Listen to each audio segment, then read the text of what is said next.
So your new book, Narrative Economics, is a topic that you've been interested in for a very long time. Can you explain to me what narrative economics is? A lot of people think about narratives these days. It's a new trend. But they tend not to be economists or financial analysts. Maybe they think about it, but they don't research it. I think that major economic events, successes and failures alike, are typically driven by stories that went viral. We don't have a deep understanding of events until we start studying the narratives. And can you give me examples of something recent that happened because of a narrative, a strong narrative? Yeah, okay, the Great Recession. We named it the Great Recession in honor of another narrative, which is the Great Depression. Now, you would think that people would be forgetting about the Great Depression. That was 1929 and well into the 30s, like 10 years of economic slowdown. But it's a long time ago. You'd think people are forgetting about it, but they're not. And in fact, in the early 2000s, references to that exploded. I count these things, how often they come back in the news media. And then we named it the Great Recession. It's obviously a reference to the Great Depression. And so people became scared and they stopped spending. They didn't stop spending, but they cut back. You know, you think, should we go on a cruise this year? Well, maybe not. You know, I feel a little unsettled. It's going to cost a lot of money. People cut back on their consumption enough that we have a recession. And these stories impact the economy in a way that otherwise wouldn't necessarily be happening. Yeah, a lot of economists seem to want to think that it must be something about technology or productivity or maybe what the central bank did. But I think it's more generated in people's minds. And what's so strong about the Bitcoin story? Oh yeah, I use that as chapter 1 of my book. It's an example of how good stories create economic events. And in the case where I think it's clearly traceable to the story. Now, I'm not going to even comment on whether Bitcoin is a good idea or not. It doesn't matter. I'm just looking at the story. The story was that a man named Satoshi Nakamoto had an invention which he promulgated on the internet around 2008. It's the greatest, the most wonderful invention in a long, long time. It ties into stories about anarchism. Anarchists don't like government. Well, Bitcoin didn't ask anybody's permission. They didn't go to any regulator to start their Bitcoin. And it's not even tied to a country. It's international. We're all cosmopolitans now. It just seems like a good story. And then they put a little mystery into it. Satoshi Nakamoto has never been spotted by anyone who tells us about these things. How could it be? He's one of the most famous people in the world now, and yet no one has met him. So maybe he doesn't exist. Maybe there was a committee. Maybe it's a conspiracy. Who knows? But somebody wrote a nice paper that was... It just has an excitement. I can see people transform. When I bring it up in my class, my students react. They wake up when I bring up Bitcoin. How do you separate out the story from what's real, and how much can the story affect what becomes real? It isn't a single story. Every telling of the story is a little different. There's a core idea in the story. How do you tell whether it's a real story or not? That takes work. And in the case of Bitcoin, it's kind of difficult to think through it. It's not it's impressive. It's not easy. But you can work at it. The problem is, if you reach a decision about Bitcoin one way or the other, it'll never get out because it can't compete with the narrative quality of the original story. Can you tell me about the Laffer curve, something that I think a lot of people take as to be fact, but you say that a lot of the strength from it comes from this very simple story? Yes, so I'll tell you a story. In 1974, a economist named Art Laffer was having dinner at the Two Continents restaurant, a nice restaurant in Washington, D.C.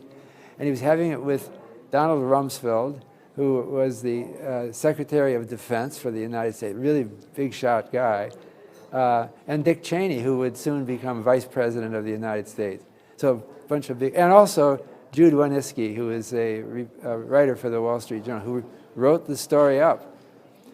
And in that story, Art Laffer draws a diagram on a napkin, famous, called the Laffer curve, which illustrates, I won't get into the details, but it supposedly illustrates dramatically how taxes can hurt incentives and destroy the economy.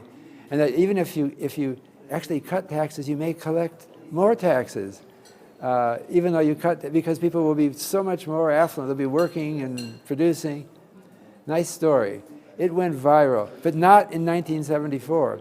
It was until in 1978 when Jude Wanniski wrote a book, a best-selling book called How the Way the World Works. And he tells this story about the dinner. And afterwards, people want to know the whole story. They ask about the napkin. The napkin is a visual image that enhances the story. And there it is. It's now, many years later, the Laffer curve went through a typical epidemic. It expanded right after 1978. And everyone was talking about the Laffer curve. Same time as Rubik's Cube came out. That was another such fad. Laffer curve and Rubik's Cube were both around that time. They both faded somewhat, but they're both still here. And Laffer is coming back. It has an internal dynamics like that of a disease. I'm not calling it a disease. How much does narratives impact how the Fed communicates or how the president communicates? How much does that impact the economy? The people who take positions like Fed or Treasury Secretary become intuitive narrative economists, even though they weren't taught any of that in grad school, because it's so obvious that the narrative matters. So, for example, when the Northern Rock Bank failed in the UK in 2008, the Chancellor of the Exchequer and the head of the Bank of England reacted immediately because they didn't want, it looked like it was a story about a bank run. This bank was failing and depositors were worried that they wouldn't get all of their money out. There was deposit insurance, but it was only up to a small amount. And people who had their life savings planning for retirement panicked. They thought, maybe I'll lose all of it. And so they rushed to the bank, and of course it's a self-fulfilling prophecy. The bank can't pay out all this money at once. What about Trump? Is Trump? So what I was going to say, yeah, sorry. They immediately rescued the Northern Rock Bank and paid off all the depositors. So the reason they did that is they didn't want the narrative to get started. They knew that in the past it was rumor and stories that people went to many different banks and asked for their money right away. And what about Trump? Is he good at this? Has he been able to? This is one place where I can be lavish in my praise of Donald Trump. He is very good at narratives. He's very good at judging audiences. He experiments. This is the way you launch narrative. You never know whether it will go well. He listens to the audience. He creates a whole story, the story of him at his rally, which is spread by word of mouth. It's a visceral thing. Most of these people had never gone to a presidential speech before, and if they did, it would have been boring. He'd be talking about statistics on the national deficit or something like that. Trump is not boring, really not boring, and it started a word of mouth thing that was huge. And how much has this increased, or is it the same with social media? Is the impact of narratives bigger or faster, or can we just see it more? Well, the impact of narratives is bigger with the social media. But I have to say, I think the mistake people make is more often underestimating how important narratives were long ago. So we have the Latin word rumor. That has the same meaning as it does today. What is a rumor? It's a contagious narrative, right? Which is not fact-checked by anyone. It's just out there. So they knew about this thousands of years ago, and it was a factor thousands of years ago. But yes, it is bigger today. We're living in a world with expanded information technology and ability to communicate, and to communicate with like-minded people, to find each other. Maybe they had computer dating, and maybe that helped people find their spouse.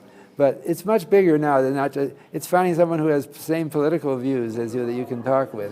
And you talk about how difficult it is to predict economic performance in the long term. Is that because of how much narratives play a part? It's hard to predict whether a new movie, which hasn't been shown yet, will be a success. Notoriously hard. The director might have had successful movies in the past. He has famous actors and actresses, but nothing seemed to click this time. It's when you put the movie in front of the audience and you start to listen to the word of mouth. And how does that relate to like GDP estimates 2 years out? So when you talk about, yeah, they're not very good at forecasting GDP 2 years out because the disturbances are, I think, narrative-based, and they don't generally systematically study them. And unfortunately, it does require some human judgment, at this time anyway, to understand the importance of narratives. Is there one big narrative that is happening right now that you think we should be paying attention to or that's dislocating something? Well, a narrative that comes to mind is the artificial intelligence revolution. And we have many stories of neat things, like your smart speaker, I guess, like Amazon Echo that you have. It's kind of, it does seem like the new world, that something really fundamental has changed. But I don't think it has really scared us yet profoundly because we don't have high unemployment. So people think, well, but the economy is strong, so they'll not worry about it now. But I think if we do have another recession, that narrative could come roaring back and become, again, an obstacle to recovery.